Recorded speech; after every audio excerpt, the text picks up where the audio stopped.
नमस्कार मित्रांनो.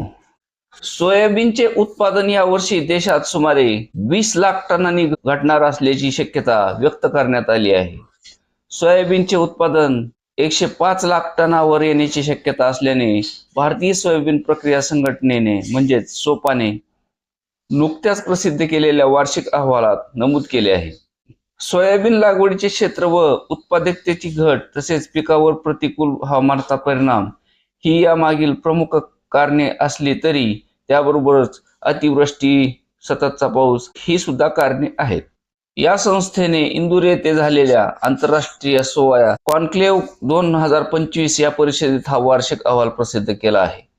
या अहवालानुसार सध्या सुरू असलेल्या खरीप हंगामात सोयाबीनची लागवड 114 लाख हेक्टर क्षेत्रावर झाली असून त्यातून 105 लाख टन उत्पादन झाले आहे.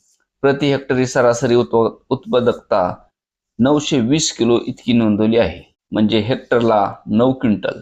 विशेषतः महाराष्ट्रात पाऊस झाल्यामुळे महाराष्ट्रातील सोयाबीन तर पूर्ण उद्ध्वस्त झाले आहे. त्याबरोबरच राजस्थानमध्ये झालेल्या अतिवृष्टीमुळे सोयाबीन उत्पादक अर्ध्यावर आले आहेत, अशी माहिती सोपाच्या अध्यक्षांनी दिली आहे. येलो मोजॅक व्हायरसचा प्रादुर्भावही अनेक भागात सोयाबीन पिकासाठी घातक ठरला आहे.